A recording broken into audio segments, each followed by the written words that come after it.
This video was brought to you by Medical Gear Outfitters. They are my go-to stop for all things medical. It doesn't matter whether you need something that just holds a bunch of Band-Aids and maybe some aspirin or something like that, or if you need an actual trauma kit. If you don't have a trauma kit in your house or in your vehicle, then I highly suggest that you go check our people out at Medical Gear Outfitters, and they offer all of you a discount. You can find all of that information over at the affiliates page and all the relevant places, and use that to great effect.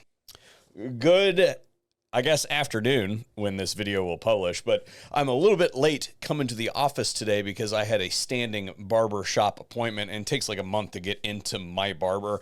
I have a general Sasquatchian tendency that requires professional management, and I couldn't break that one, or I would really be in danger of being captured as Bigfoot by the time I was able to get back in. So today we're talking about the Hearing Protection Act yet again, and I know that we've been hitting this really hard lately, but it is so important that we take advantage of this generational opportunity to gut the National Firearms Act. And what happened yesterday, the day before, and leading into this morning is some maneuvering that we've been doing behind the scenes to make sure that the full text of the Hearing Protection Act was included in the House Big Beautiful Bill, and this morning it passed. Now, one of the funny things about this is that all the mainstream outlets and Giffords and all those people are still on the same tired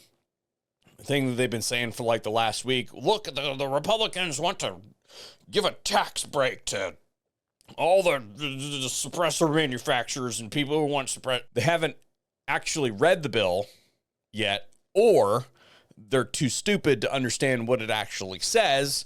They're going to have a fucking aneurysm when they finally catch up and figure out how they've been outmaneuvered on this one. Because it's not just the tax break anymore, it's the full kit and caboodle.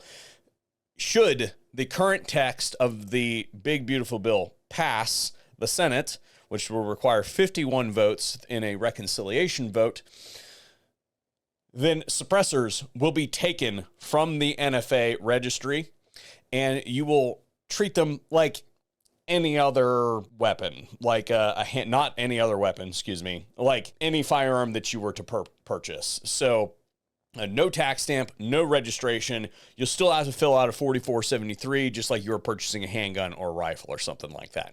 On this vote, the yeas are 215, the nays are 214, with one answering present. The bill is passed. I see a lot of people out there that are talking about how much cheaper suppressors will be after the HPA gets passed, or whatever form it takes, and suppressors are deregulated. They'll be so much cheaper. And I'm here to tell you that in the imminent future is a fantasy. My declaration to you today is, if you want a suppressor, you should go buy it now. And I'm going to explain why. So currently, this is coming from the perspective of somebody who has a federal firearms license and can deal in these items. They are currently hard to find. 2 months ago, when I tried to purchase some units, they were unobtainium. You could not buy them at the dealer level. Like, I literally couldn't go to the distributor and buy anything. And that is because the wait time was basically streamlined, and the industry hadn't really caught up to that increased demand that was associated with a reduced wait time in the NFA process. That demand has been tempered a little bit with this whole discussion of the HPA. People are kind of like holding their breath to see what happened. Gave the industry a little bit of a breath to fill some of those orders and get, I'm not going to say caught up, but there's at least something available for somebody to buy. Now there's a pretty good shot, if you guys keep doing the work, if you keep marking the hours on this and blowing those phone calls up, because now we have to go to the Senate, do the same thing in the Senate. Should that pass, we're talking about regulations being substantially drawn back on them to the point where the market is going to explode. A certain amount of these things that can be produced in a certain amount of time, those are immediately going to be liquidated, and they are going to be OOS for years. And it's simple math. There's approximately 400 million firearms in the United States, and the industry at its current production rate can only produce and bring to market about 3 million of those devices. Now, you might say, well, Curtis, a whole bunch of people are going to hop on the bandwagon and start producing them, and people are going to be able to produce their own. Yes, you are correct. That is not an inaccurate statement, but it's sheer numbers. Let's just say that 10% of 400 million guns want to wear a suppressor, as in what is currently out there in commercial civilian hands ownership. 10% of the 400 million guns out there, people want suppressors for.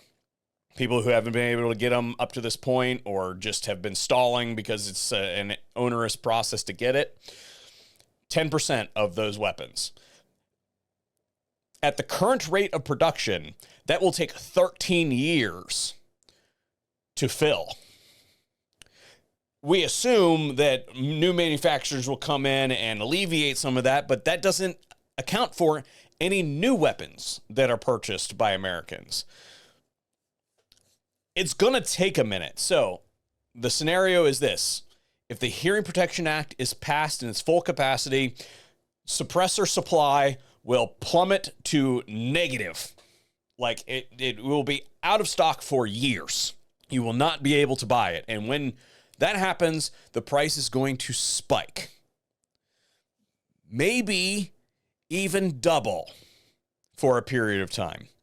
Until which time that demand is met. And that's going to take years to meet. So the prices are going to increase for a period of years, and then they will gradually fall as these items start to saturate the market.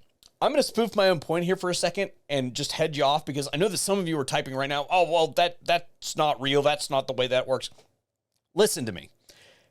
As someone who does this, I currently get emails from suppressor distributors that say, hey, tomorrow at noon, we are going to drop a batch of X, Y, or Z product. Each federal firearms licensee is limited to 2 items per 24-hour period, and then you can buy 2 additional ones until they run out. I'm not saying it's going to take 13 years. I'm just saying that that's the simple arithmetic of what's going on. There are other factors that are going to go in there. People are going to make them faster. More people are going to be making them. I'm not saying it's going to take 13 years.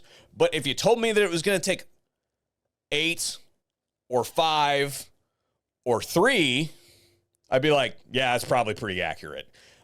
Until the prices start to come back to normal, where they are today.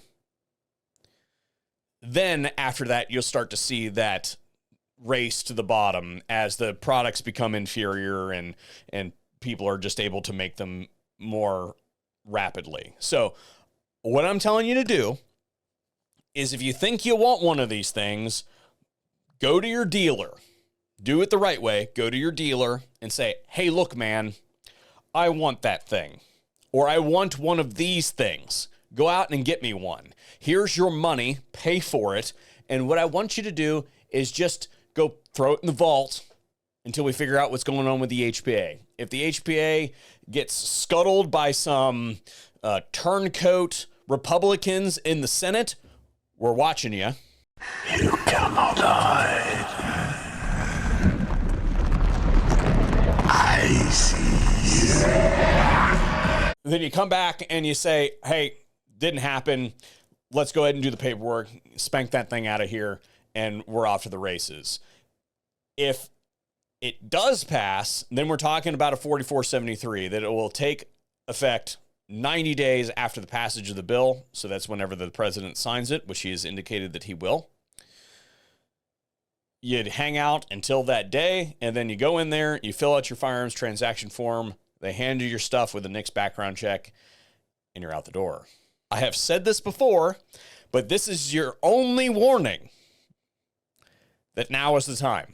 After it gets there and those prices start to do that thing, I'm going to produce another video that says, I told you so, that states on the 22nd of May, 2025, I told you that this was going to happen.